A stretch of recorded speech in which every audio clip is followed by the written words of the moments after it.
tala flaval whaapoponga momoa tala whau mai li se ufonga le lau mua mo le nei tae au se fululua se te malua whelua whaa.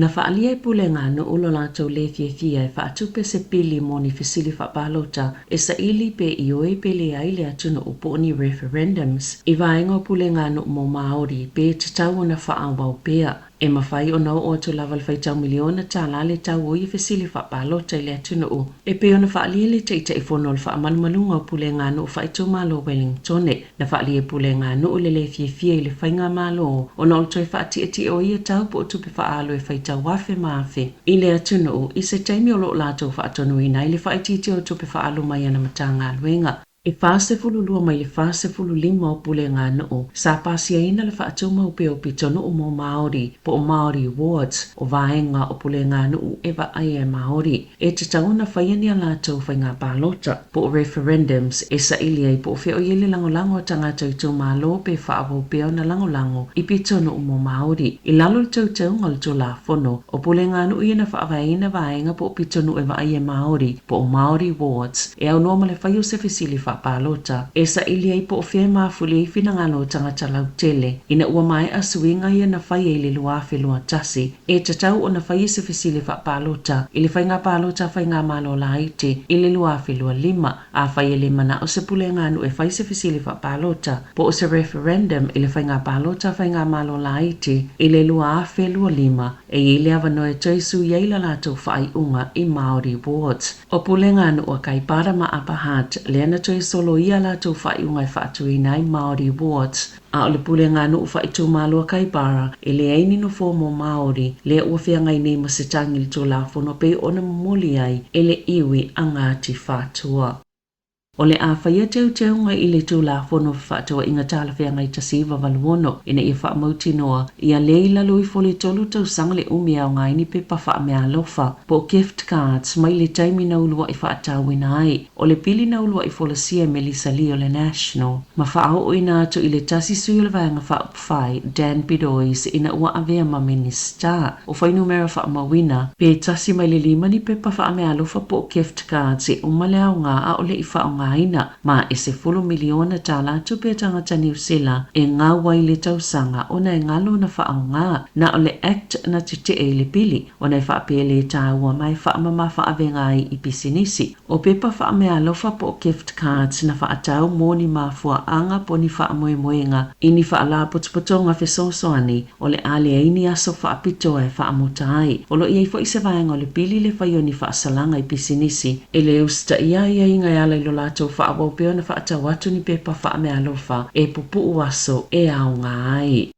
O le afsosani le malo i whaatau pea o ngai na ia mautino uano fosau ni mo le whaatinonga o le kurikala ma whaatulanga ina mo le awa onga le whaitau tusi ma le tusi o ke topa e mawhaiona maua e a onga ma awa onga amata. Mai tau sanga la i tau au tau sanga tolu ni tupe e le vao le ta ilima se lau Tala ma le ta ilima afe Tala mo le isi whaatau sanga lo manai e fua ilunga le awha inga o tamaiti i a onga o a onga i o atu le ta ilima se ful tamaiti o le a maua le ta ilima se lau Tala. Wa onga i o atu le ta i se lau tamaiti o le a maua le ta iwa se lau wano se fulu lima Tala. Wa onga i o atu le ta ilua se lau lima se fulu tamaiti o le a maua le ta ilua afe wha se lau se fulu tasi Tala. Ma onga i o atu i le ta ilima se lau lua se fulu fitu tamaiti o le a maua le ta ilima afe ma le vale se fulu tolu Tala. O tupe nei o le a wha onga ina e wha atawai mea e wha onga mo le wha atinonga o le kurikalama e pe o decodable books po o tusi wa tāpena wha apito e fsosani i tangata fto amata o na oa o le whai tusi wha maasani ai i le vai vaenga maasani o upu ina ia mauti noa e ati na e tamaiti se wha vai mautu ma le malosi o la lato whai tusi e mawhai fo ia na wha atawaini ta alonga e wha apopo isi vaenga na mauafua ma i le matanga luenga wa onga sa i le palimia Christopher Luxon ma le minister wa onga Erica Stanford i le a onga tulanga lua Silver Stream i le a soana nafi a lumana i le wha alau iloanga o a yeinga ua wha amalosia mo le whai tusi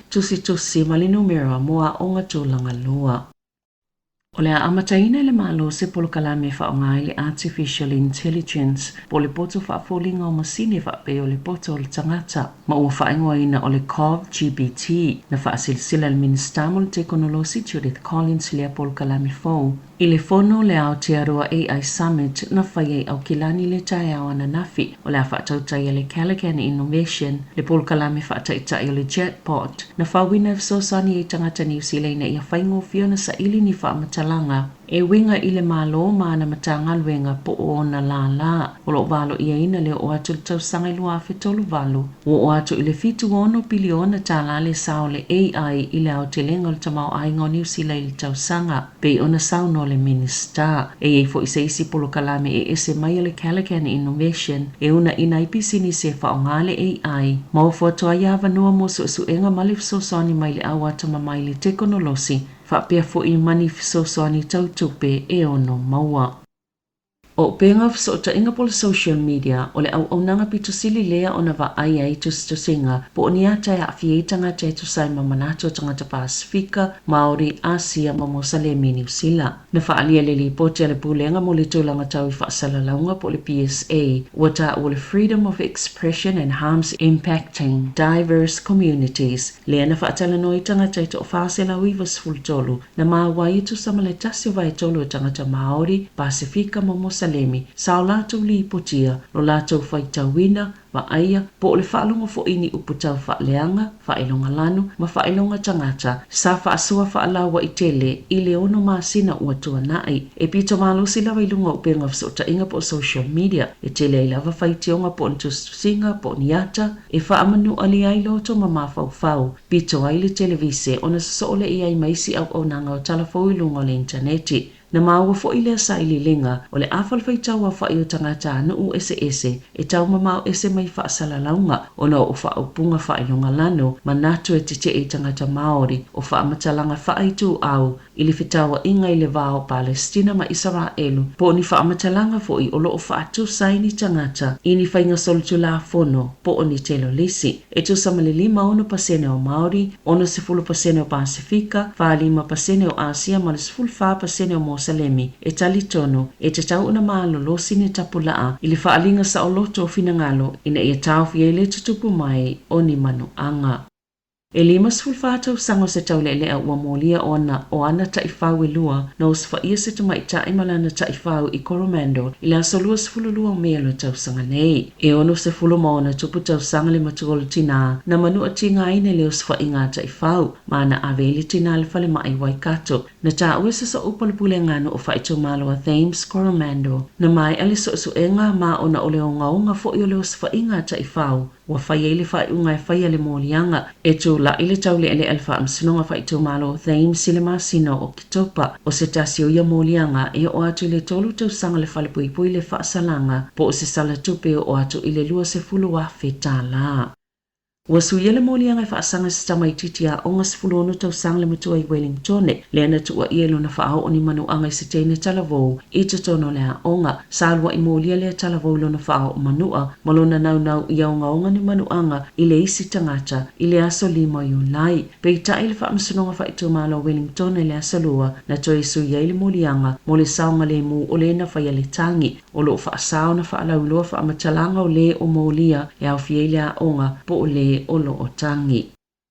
I whawhata New Zealand, o ana nawhina whaataunu o ele ulua i whaafina unga whaapolki ki le vāo sui tau vā, mo le tofinga Presidente o Amerika, Donald Trump o le Republicans, ma Kamala Harris o le Democrats, na whinau i mata o pepe le tamau ainga, tangata malanga mai whafo manunu fo le atunu o la tau polisi mo le vai whafo ma le tau singo le soifua maloloina, o whaamatalanga na o sfaina i Harris le sui o le Republicans, e pe o tapula ala whaapa umaitanga, o le malosi o Trump pe tala whianga i le tofinga manisi lava mata upo na sauno Trump o tangata mai Haiti o lo nofo i Springfield, Ohio o lo tau mawhaina whanga whawa tangata e peo tai whau mapusi se tulo na sauno Trump o tangata mai whafu po migrants e mafua inga io inga whaavivesi masol tula fono o whaitau vai a solfa ngā pālota ai toi fo i onina ia so a mata pālota i e wawhiwhaia po le early voting inisi o se tete ai na o le paulea o le whaafina o ngā sui tau vā ma o se awano moitu o mai luai fōra seifina ngā loilunga le televisia o mai moina e le whaitau miliona o tangata pālota sa ngā i atu Harris ma whaatalo whai a Trump mua i le whaafina o ngā ma ua tā ua o le taimi mua le u whaatalo whai ni sui tau vai whaafina o ngā mo le tofinga presidente talo mai le lua fisfulu wono sa ta wale whaafina o mo Harris ona oni fina ngalo sa whailo ili silia malikuata o tangata palota la tau te langona ile ilavalo la tau sila fia ia Harris fato a amata ona tau vale tau maitai Harris ile tau finga prestene ina wafa se itua ngalo prestene Joe Biden